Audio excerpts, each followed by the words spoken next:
Gospodarska zbornica Slovenije je 20. novembra 2013 organizirala že 8. vrh slovenskega gospodarstva. Več kot 350 gospodarstvenikov, predstavnikov politike in drugih socialnih partnerjev in organizacij je na Brdu pri Kranju razpravljalo o trenutnih razmerah in rešitvah za izhod iz krize. Predsednik GZS magister Samo Hribar Milič je v svojem uvodnem nagovoru ponovno izpostavil, da potrebujemo jasne, odločne in hitre spremembe na področju pravne države, na področju razvojnih ukrepov, na področju sanacije bank in prezadolženega gospodarstva in na področju sprememb poslovnega okolja od trga dela do debirokratizacije. Srečanja se je udeležila predsednica Vlade Republike Slovenije magistra Alenka Bratušek, ki je na izhodiščni podnaslov srečanja, katera trojka bo reševala Slovenijo, slovenska ali tuja, zatrdila. Današnji vrh slovenskega gospodarstva predstavlja dobro podlago za dialog med predstavniki vlade, tujih institucij in gospodarstva. Iskreno upam, da bomo z dobrim sodelovanjem te trojke nadaljevali in popolnoma sem prepričana, da pomoči drugih trojk ne bomo potrebovali.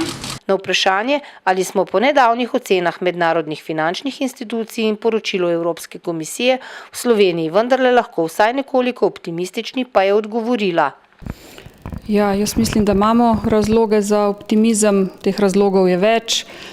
Dobili smo potrditev, da smo na pravi poti, seveda pa moramo vsi skupaj, gospodarstvo in vlada in prebivalci naše države narediti stvari, ki jih je treba, zato da bo Slovenija gospodarsko uspešna država.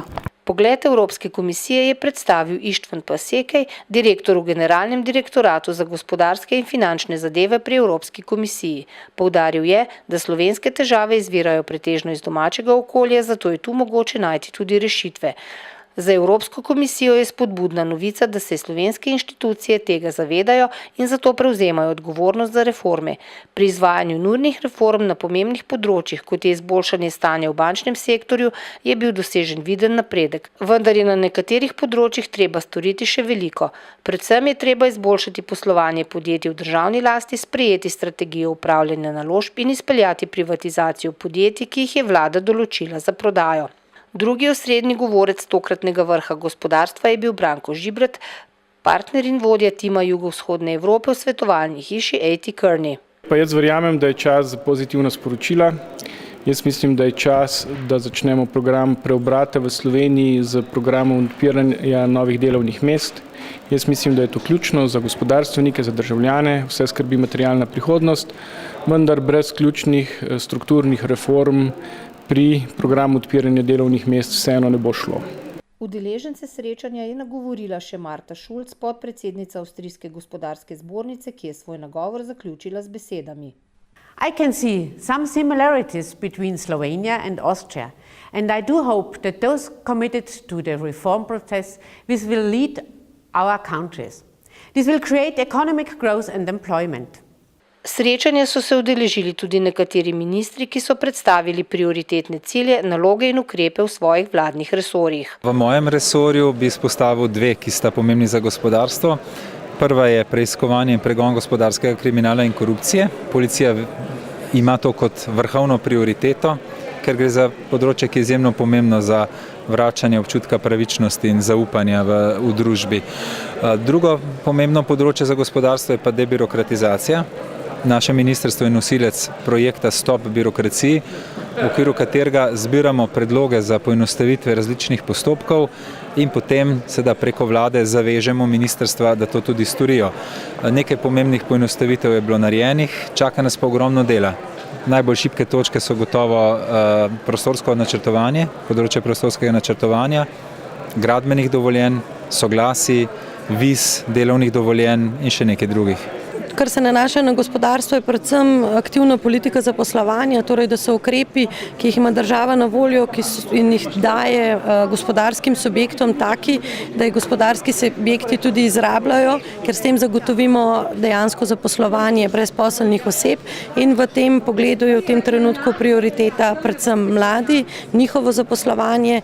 V naslednjem tednu bo verjetno dano v javno razpravo tudi jamstvo za mlade, ker nek celovit izvedbeni dokument dokument, kakšne bodo možnosti, katerimi ukrepi bomo spodbujali predvsem zaposlovanje mladih v naslednjih 2 letih.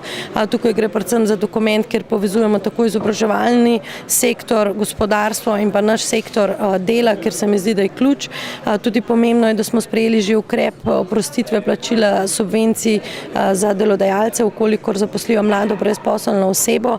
In tukaj seveda danes na vrhu je pomembno to, da gospodarstveniki ocenijo, da se zavedajo te ukrepe in da jih tudi uporabljajo. Edino tako bodo te ukrepi tudi zaživeli. Udeleženci 8. vrha slovenskega gospodarstva so bili s srečanjem zadovoljni, poudarili so, da je dialog med gospodarstvom in vlado dobrodošel in potreben, da pa je treba predlagane oziroma načrtovane ukrepe tudi čim prej uresničiti. Kot prvo bi rekel, da je to en zelo dobro organiziran dogodek in jaz bi rad čestital gospodarski zbornici, zato ker gre za dogodek, ki je zelo dobro organiziran, zelo urejen, na katerem nastopajo ne samo gospodarstveniki in politiki, ampak tudi se pojavi stroka, tako da je pravzaprav na nek način kombinacija, mogoče malo tudi izobraževalnega dogodka in pa izredno dobre izmenjave mnenj.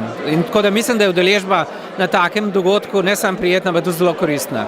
Mislim, da je ta vrh nujno potreben za slovensko gospodarstvo, ker kot podaljšana roka politike imamo pravico povedati trenutno stanje, kako čutimo to medsebojno sodelovanje in pa možno tudi delnega vplivanja na same odločitve slovenske politike. Ogromno je bilo pametnega povedano, kot vsako leto, veliko vprašanje pa je, kaj se bo od tega dejansko zgodilo. Če malo za ilustracijo povem, ko smo se s kolegi pogovarjali, kdo bo nekaj povedal, je bilo večinsko mnenje, niso hoteli se izpostavljati, ker so rekli, vsako leto isto povemo, pa nič se ne zgodi. Tako da upamo, da bo letos nekoliko drugače, da bo le nekaj od tistega, kar je bilo danes povedano in tudi obljubljeno strani predstavnikov vlade, tudi dejansko hitro uresničeno. Problemi, na katere gospodarstvo opozarja, držijo in še na marsikaj nismo utegnili danes opozoriti. Kar se tiče vlade, predsednice vlade in ministrov, so podali nekatere obrazložitve, kam se stvari gibljajo, kaj načrtujejo, konkretnih odgovorov nismo dobili.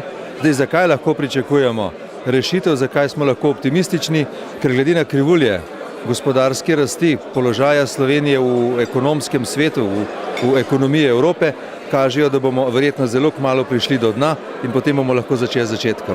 Zelo pozitivno, ker se je slišalo veliko spodbudnega in tudi mislim, da je pomembno, da je bilo postavljeno zelo veliko konkretnih vprašanj in pobud iz strani gospodarstva. Letos je bil kar mečkan mednarodno obarvan z 2 govorcama iz tujine. Mogoče nam nastavlja zmeraj bolj čisto ogledalo, predvsem pa izžareva neko upanje in mislim, da je bilo danes precej bolj pozitivno kot prejšnja leta. Zagotovo so takšni dogodki pozitivna sporočila. Vesel sem danes tudi te primerjave, ki je predvsem gospa iz avstrijske zbornice bila zelo jasna in je povedala, v kateri smeri se rešujejo njihove težave. Drugo sporočilo, ki mi je bilo danes ključno, je bilo to, da se moramo zavedati, da so spremembe potrebne in na konec koncu tudi po Eurostatovih meritvah, da je tudi 85% Slovencev tisti, ki mislijo, da je potrebno pristopiti tudi k reformnim programom na najrazličnejših ustrojih naše družbe. In dogovoriti se še moramo, tako kot se znajo v Avstriji dogovoriti koalicija, opozicija, delodajalci, delojemalci in to, kar bo dogovorjeno, tudi udejanjiti. Časa za prepirov ni več. Napovedi, kakršne so, po eni strani vlivajo upanje, predvsem o tem, da bo gospodarska rast v tujini. To pomeni, da je treba izvažati in to je v osnovi potrebno vsem nam uliti ene prebojne moči v podjetja, predvsem o mala govorim, da bomo sposobni pravzaprav to narediti. No, jaz mislim, da seveda to, da se gospodarstveniki dobimo in pogledamo malo v prihodnost, je vedno dobra zadeva. Mislim, da smo slišali nekaj spodbudnih besed in nekaj tudi takih zadev, s katere mislimo, da bodo lahko dali neko vsebino v naslednjih obdobjih. Želel bi pa povedati seveda, da so v tem delu nekatere stvari mogoče nekoliko pretirano poudarjene. Ko se govori o sanaciji bank in sanaciji bančnega sistema, je več ali manj jasno, da to ne bo rešilo gospodarstvo v celoti. Namreč predvidevanja, da bi se sanacijo bank lahko pognali gospodarstvo, so verjetno kar zelo, zelo optimistična. Kot vemo, sanacija bank samo en del možnega reševanja Slovenije. Namreč banke so samo zrcalna slika gospodarstva in seveda sanacija bank je eden od pogojev, na drugi strani pa gospodarstvo je v tako imenovanem krču nekonkurenčnosti, krču prezadolženosti in tudi kapitalskem krču. In te tri krče je treba nekako rešiti. To bo moč rešiti na druge načine. Vsekakor je vprašanje tega bilo danes premalo poudarjeno in na ta del bi bilo potrebno mogoče dati več odgovorov. Kako pa so ob koncu dogodek ocenili organizatorji? Ocena je dobra. Mislim, da smo imeli prvi dialog med močnim predstavnikom Evropske komisije z gospodarstvom, kar je v redu, tudi z vlado. Predvsem pa mislim, da je v redu, ukolikor in bo v redu, ukolikor bo ta dogodek, ta dialog pripomogel k temu, da bo Slovenija z jasnimi ukrepi šla iz cone, če tako rečemo, območja držav z negativnim imidžem v države s pozitivnim imidžem. To, kar nam je predstavnik Evropske komisije danes povedal, je to, da moramo sami opraviti domačo nalogo in če bomo opravili sami domačo nalogo, potem ni razloga, da bi ne bili spet tam, čez čas, kjer smo bili recimo še pred letom 2008.